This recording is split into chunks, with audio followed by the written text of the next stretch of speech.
Hello, dear friends. Welcome to the Spiritist magazine program here at Car Deck Radio. I'm Shane Martin, broadcasting to you from the spiritual side of Richmond in Richmond, Virginia. Welcome. It's always an honor and a pleasure to be with you every Tuesday night.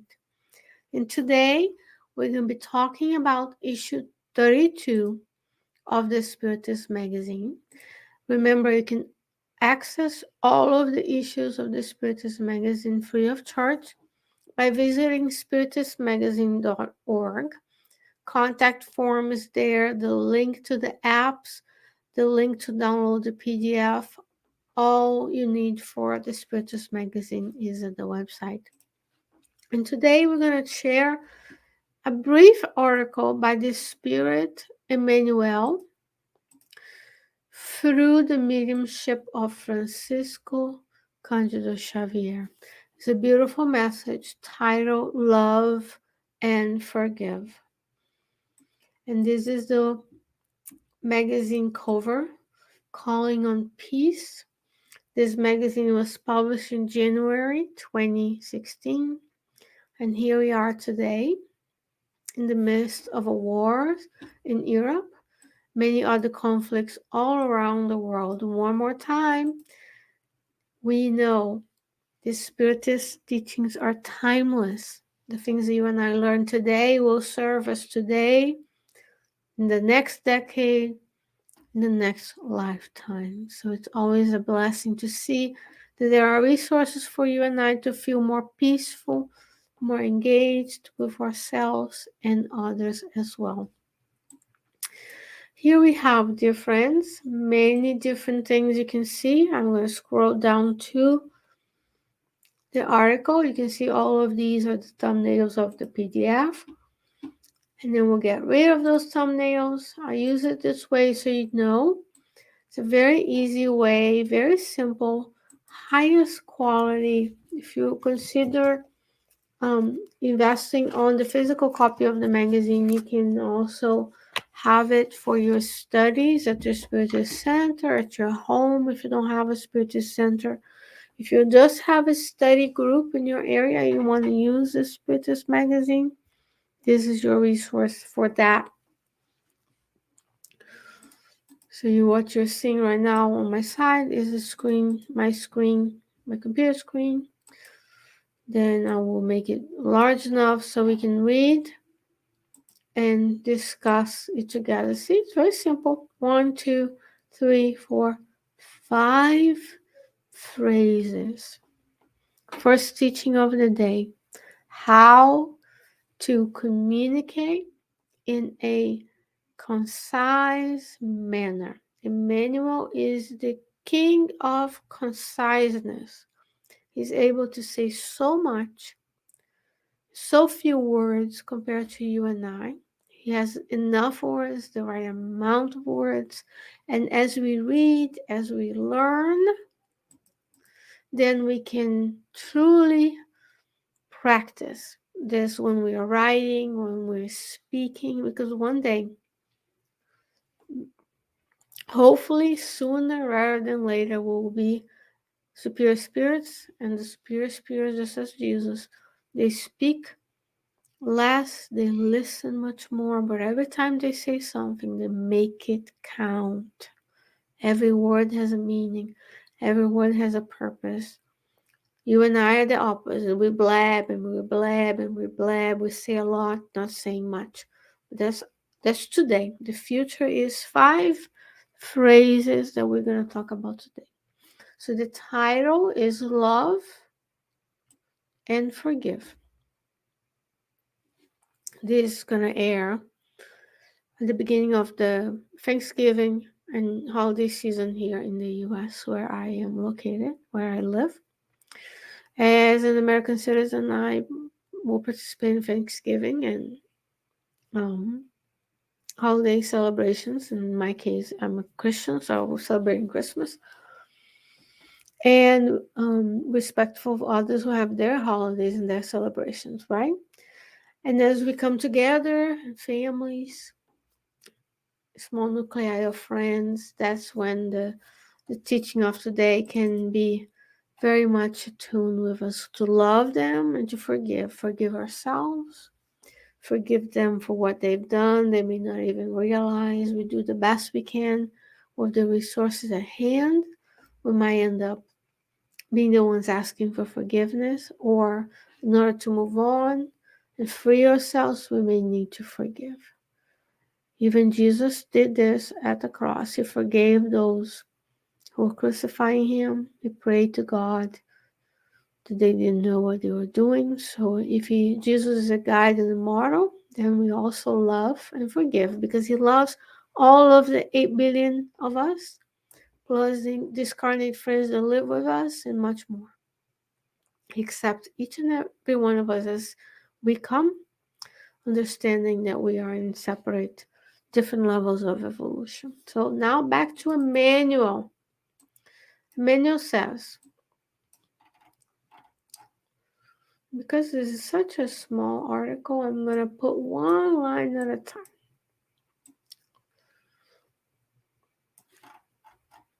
There you go. Emmanuel says, Jesus recommended that we love one another as he loved us.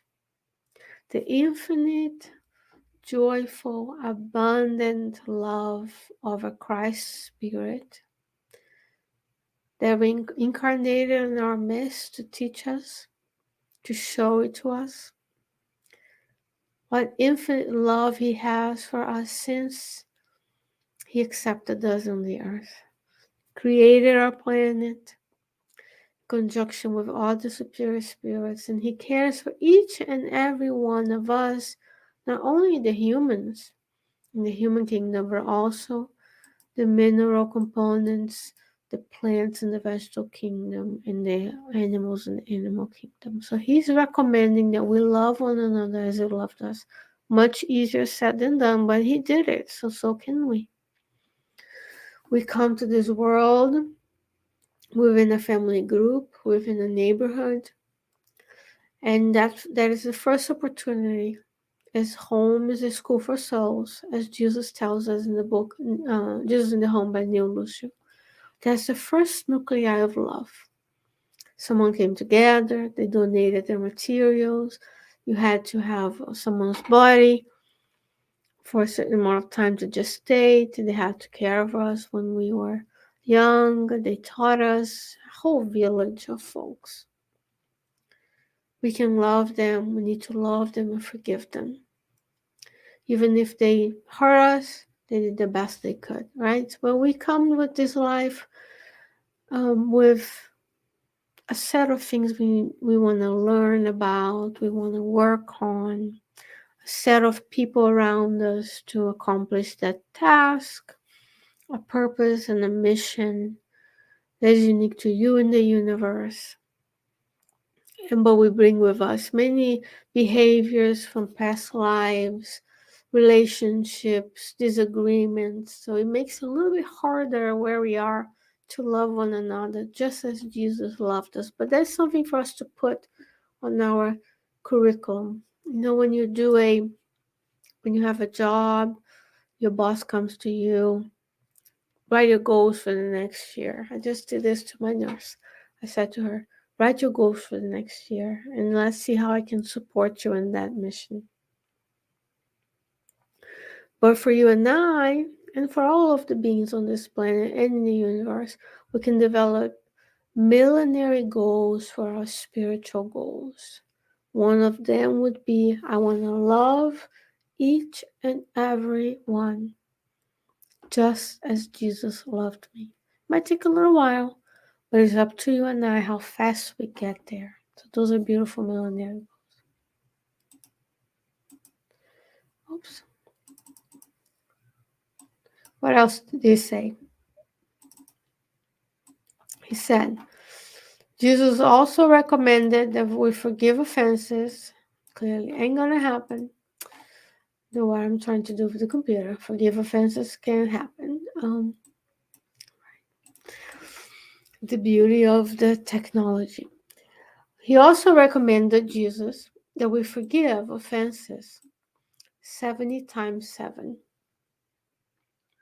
How many of us are still harboring hurts of the past? How many of us haven't forgiven ourselves for the things we did, for the things we said, for the things we thought? And today we are invited to reset, to recommend, Emmanuel is recommending that we start forgiveness today. We work on the forgiveness, we work on the amendments, we allow people who are around us to feel enveloped by the love that we have for them, even if they are in a different evolutionary stage, which we all are. Then we are able to see ourselves as true brothers and sisters in humanity. Each and every one of us is spirit moving towards an encounter with God when we become superior spirits. Isn't that beautiful? We need to love one another as Jesus loved us. Forgive the offenses 70 times, 77 times. And he proposed it not because he considered us habilitated to such behavior. Why did he propose loving one another and forgiving offenses? He did so because if we accept these guidelines with patience, he'll be more closely associated with us. So every time we consider the possibility of making amends, of forgiving so that we can move forward, forgiving ourselves, growing, forgiving others, Jesus is more closely associated with us because he's closely associated with you and I. We're more closely. We get closer to feeling his love for us when we're able to look at the person who maybe have hurt us and say, I may not be able today to forgive, but let's make amends. How can we redress this issue so that we can be better, so we can both grow? Because when you forgive, you're truly freeing yourself. Sometimes we can't be with that person. Sometimes that person is not even incarnated anymore. And then when we forgive, we free ourselves to experience greatness that we didn't know. So we stop being stuck in the past to see the opportunity of a better future. Because when we keep grudges, not only is unhealthy, the mind creates the life we want. It's ultimately the vibratory attunement of guilt, shame, of anger, of resentment deteriorate the delicate tissues of our perispiritual body and our soul, and then they can cause our physical body to have illnesses. So let us think about loving and practicing love one another as Jesus loved us, and forgiving any and all offenses so that he can be more closely associated with us. And if he's more closely associated with Jesus, if we are, not if, once we are associated with Jesus, he'll be strong and secure to fulfill his proposal. And the proposal is one of love, is one of fraternity, one of love, justice, and charity. The proposal is that we leave the old us behind and start understanding the importance of building a new us, greater spiritual resources and demands, spiritual habits, associations in the good, celebrating ourselves in this journey that hasn't been long, but today we're invited to expedite it. And the only way to do this is through the example of Jesus, loving everyone who came along his way, forgiving those who didn't understand him, ultimately forgiving those who murdered him. And that's the invitation, because as the Spirit's book tells us, Jesus is our guide and our model. If he did that, that means it's up to you and I to do it too. And it might be hard to start, but we start by reaching out.